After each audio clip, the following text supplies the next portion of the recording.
Everyone, आज हम surface chemistry को कंटिन्यू करेंगे। लास्ट वीडियो हमने बनाई थी सरफेस केमिस्ट्री के इंट्रोडक्शन के ऊपर। हमने उसमें पढ़ा था सरफेस केमिस्ट्री क्या होता है, एड्सॉर्प्शन क्या होता है, एब्जॉर्प्शन क्या होता है।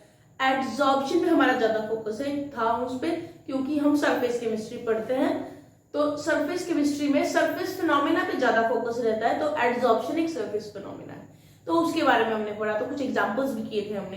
तो आज हम जो पढ़ने वाले हैं वो है मैकेनिज्म। एक्चुअल में एड्सॉर्प्शन होता कैसे है वो आज हम पढ़ेंगे। Let's start. हम पढ़ने वाले हैं mechanism of adsorption. Let's start then, point by point हम इसको पढ़ेंगे। फर्स्ट पॉइंट जो कि आपको ऑलरेडी पता है, adsorption is a surface phenomena। Adsorption एक सरफेस पे होने वाला फिनोमेना है, ये आपको ऑलरेडी पता है, हम पिछली वीडियो में डिस्कस कर चुके हैं। तो एड्सॉर्प्शन सरफेस पे होने वाले फिनोमेना को कहा जाता है। सेकेंड पॉइंट, adsorption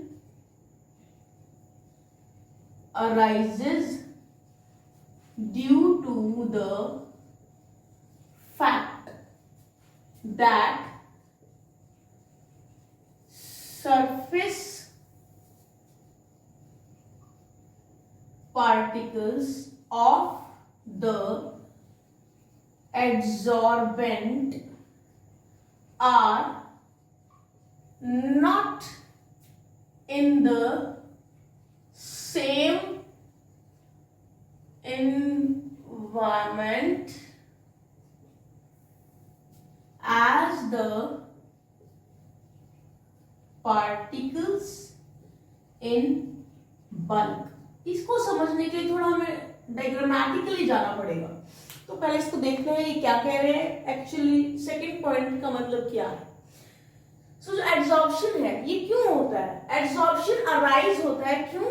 क्योंकि जो सरफेस के पार्टिकल्स हैं, किसकी सरफेस की, एड्सॉर्बेंट के सरफेस वाले पार्टिकल्स सेम नहीं होते, सेम एनवायरनमेंट में नहीं होते as compared to the particles in bulk. अब देखिए, जैसे मान के चलिए ये मैं कुछ पार्टिकल्स बना रही हूं एड्सॉर्बेंट के, राइट।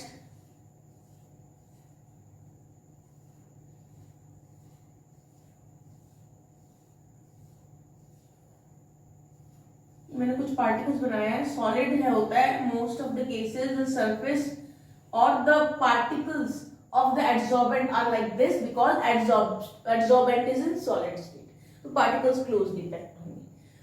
तो अगर मैं यहां बात करूं, एक तो मैं बात करूं इस पार्टिकल की, तो इस पार्टिकल की अगर मैं बात करूं तो इसके ये पार्टिकल के साथ जो अट्रैक्शन होगी वो इधर वाले पार्टिकल से कैंसिल आउट हो जाएगी।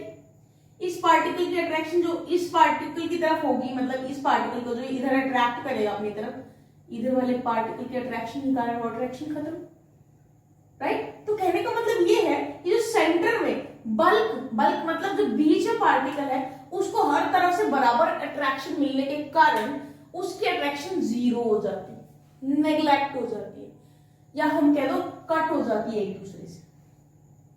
यहाँ पे बैलेंस हो जाते हैं फोर्सेस, इसका फोर्स ये बैलेंस कर रहा है, इसका फोर्स ये बैलेंस कर रहा है। तो ओवरऑल इसमें कोई फोर्स नहीं होता, कोई भी अनबैलेंस फोर्स नहीं बचा होता। लेकिन अगर मैं एक ऐसे पार्टिकल की बात करूं जो सरफेस पे प्रेजेंट है, इसका एनवायरनमेंट अलग है। जैसे कि इसने लिखा है कि जो सरफेस के पार्टिकल्स है एड्सॉर्बेंट के, वो सेम एनवायरनमेंट में नहीं है जो बल्क में है। तो अब आपको मैं प्रूव कर देती हूँ। इधर एक पार्टिकल है, इसके फोर्स को ये वाला पार्टिकल बैलेंस कर देगा, लेकिन इस पार्टिकल के फोर्स को बैलेंस करने के लिए ऊपर कोई पार्टिकल नहीं है। तो इसका जो एनवायरनमेंट है ये बाहर वो अलग है एज कंपेयर टू दिस। ये बल्क वाले पार्टिकल की अगर मैं बात करूं तो ये बल्क वाले पार्टिकल के आसपास का एनवायरनमेंट बिल्कुल सेम है, लेकिन इसका एनवायरनमेंट डिफरेंट है, जिसकी वजह से इसी कारण से इस पार्टिकल पे होते हैं अनबैलेंस्ड फोर्सेस, और इस पे कैसे फोर्सेस होंगे, इस पे होंगे बैलेंस्ड फोर्सेस, राइट। तो मैंने आपको प्रूव कर दिया है कि किस तरह से इन पार्टिकल्स पे अलग अलग तरह के फोर्सेस लगते हैं। नाउ अब इस पे अनबैलेंस जो फोर्सेस लग रहे हैं उसके कारण इस पे एक अनबैलेंस फोर्स, या फिर मैं इसको ये भी बोल सकती हूँ कि ये रेसिड्यूअल फोर्सेस इस पे लग रहे हैं। तो इन रेसिड्यूअल फोर्सेस की वजह से क्या होगा, ये अपने सरफेस पे, ये सिर्फ इस पार्टिकल पे नहीं लग रहे, सारे पार्टिकल्स पे लग रहे हैं जो सरफेस पे है, जो बाहर के एनवायरनमेंट की तरफ एक्सपोज्ड है, ये भी, ये नीचे वाली भी, ये साइड वाली भी। तो सभी पार्टिकल जो सरफेस पे है या फिर बाहर के एनवायरनमेंट के कांटेक्ट में है, सभी में ये अनबैलेंस फोर्सेस या रेसिडुअल फोर्सेस लग रहे हैं। तो इन्हीं अनबैलेंस फोर्सेस की वजह से क्या होता है, ये बाहर के पार्टिकल को अपनी तरफ अट्रैक्ट करते हैं, इन्हीं अनबैलेंस फोर्सेस की वजह से। तो हम इसको अगर लिखे पॉइंट बना के, तो हम ऐसे लिख सकते हैं, द फोर्सेस ऑफ एड्सॉर्बेंट। कौन से फोर्सेस, मैं अनबैलेंस फोर्सेस की बात कर रही हूं। The forces of adsorbent are responsible for attracting the adsorbate particles on its surface। तो ये जो अनबैलेंस फोर्सेस है, यही अनबैलेंस फोर्सेस रिस्पॉन्सिबल है एड्सॉर्बेट के पार्टिकल्स को अट्रैक्ट करने के लिए, जो सरफेस पे अट्रैक्ट होते हैं, राइट। सो इस तरह से सरफेस पे अट्रैक्ट होंगे एड्सॉर्बेंट के जो अनबैलेंस फोर्सेस है उस पे अट्रैक्ट होंगे सरफेस पे एड्सॉर्बेट के पार्टिकल्स। तो ये मेथड है, ये मैकेनिज्म है, ये रीजन है इसके ऊपर सरफेस पे पार्टिकल्स के एड्सॉर्ब होने का।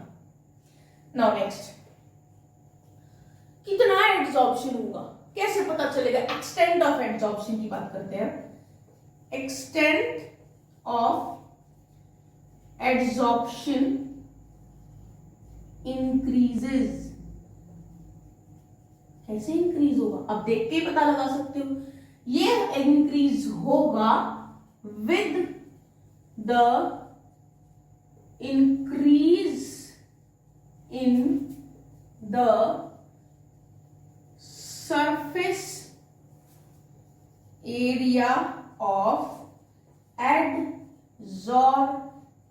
जितना ज्यादा सरफेस एरिया होगा उतना ज्यादा एड्सॉर्प्शन होगा एड्सॉर्बेट का, एड्सॉर्बेंट के सरफेस बढ़ा दो उतनी ज्यादा एड्सॉर्प्शन हो जाएगी। So this is the point which tells you about the extent of adsorption.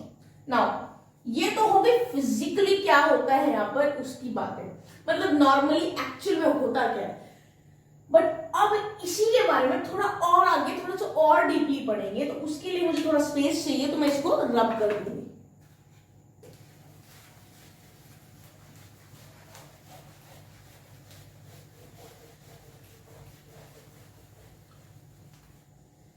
तो हम कॉन्टिन्यूएशन में ही पढ़ेंगे, कोई सेकंड पार्ट नहीं है। ये पॉइंट्स, इन्हीं पॉइंट्स के कॉन्टिन्यूएशन में हम पढ़ेंगे। थोड़ा डिफरेंट है तो थोड़ा स्पेस भी हमें ज्यादा चाहिए ताकि वो एक साथ आ जाए। तो जरा देखिए नेक्स्ट पॉइंट क्या है।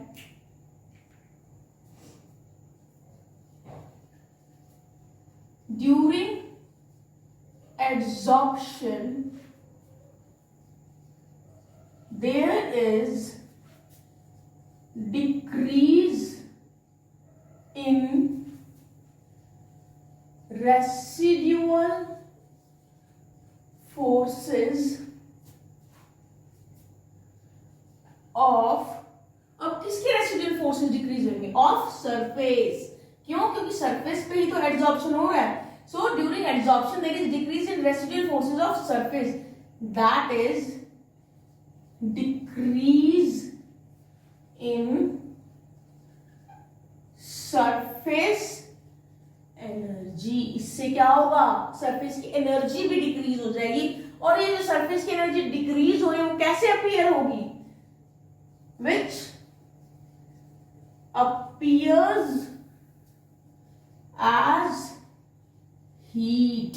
हीट की फॉर्म में एनर्जी रिलीज होगी, क्योंकि क्या होता है ना, सरफेस में पार्टिकल्स बाउंड हो जाते हैं, क्योंकि गैस के पार्टिकल्स मोस्टली गैस ली जाती है, गैस के पार्टिकल्स सरफेस पे चिपक जाते हैं किसी भी मेटल की सरफेस पे। तो वो सरफेस के पार्टिकल्स जब चिपकते हैं तो उनकी क्या होता है कि कोई फोर्सेस ऑफ अट्रैक्शन तो डेवलप होंगे ही ना, एड्सॉर्बेंट और एड्सॉर्बेट के अंदर। तो उन फोर्सेस ऑफ अट्रैक्शन डेवलप होने के कारण एनर्जी रिलीज होती है। So that's why when adsorption happens there is a decrease in residual forces, मतलब सरफेस के residual forces, unbalance forces decrease हो जाते हैं, क्योंकि वो बैलेंस हो जाते हैं, पार्टिकल्स आ जाते हैं ऊपर से ना। इससे क्या होगा, there is decrease in surface energy, surface की एनर्जी डिक्रीज हो जाती है। डिक्रीज हो जाने का मतलब it will release as heat. तो हम कह सकते हैं कि एड्सॉर्प्शन जो है, adsorption is an exothermic, it is exothermic process. ये एक एक्सोथर्मिक प्रोसेस है, एनर्जी रिलीज हो रही है, इसलिए del H will be negative. So ये आपके डेल एच की वैल्यू आ गई, वो नेगेटिव है because energy is being released. Next point, now one thing more, when a gas, जब भी कोई भी गैस एब्सॉर्ब होती है, what happens, the freedom of movement of particles becomes restricted। तो जब गैस एक सरफेस पे एब्सॉर्ब हो जाएगी, चिपक जाएगी उस सरफेस पे, तो वो जो उसको फ्रीडम मिल रही थी पहले घूमने की, रैंडम मोशन कर रही थी, तो जब एक जगह पर स्टिक हो जाएगी तो उसकी जो फ्रीडम है मूवमेंट की वो रुक जाएगी। ऐसा होने से क्या होगा, this result in decrease in entropy of gas. तो ऐसा होने से एंट्रोपी जो है गैस की वो डिक्रीज हो जाएगी। क्या होती है entropy, it gives you the degree of randomness, जो कि सबसे ज्यादा गैस के अंदर होती है, क्योंकि सबसे ज्यादा रैंडम मोशन होता है गैस के पार्टिकल्स में। अब जब गैस के पार्टिकल्स जब एब्सॉर्ब होंगे तो उनकी फ्रीडम जो है मूवमेंट की वो डिक्रीज हो जाएगी। उससे क्या होगा, एंट्रोपी भी डिक्रीज हो जाएगी, राइट। तो एंट्रोपी के डिक्रीज होने से क्या होगा, हम कह सकते हैं कि यहाँ पे del S is negative, decrease होना मतलब नेगेटिव, राइट। तो मैंने यहाँ पे आपको एंथैल्पी के चेंज के अकॉर्डिंगली बता दिया, वो नेगेटिव होगा। आपको मैंने एंट्रोपी के केस में बता दिया, वो भी नेगेटिव होगा। लेकिन मैं स्पॉन्टेनिटी तो बताऊंगी ही, क्योंकि एक रिएक्शन भी हो सकता है। जब गैसेस एब्सॉर्ब होती है सरफेस पे तो रिएक्शन की भी पॉसिबिलिटी है ना। तो कोई भी जो अगर रिएक्शन की बात करी तो मैं स्पॉन्टेनिटी की तो बात करूंगी। तो अब हम बात करते हैं स्पॉन्टेनिटी। So for the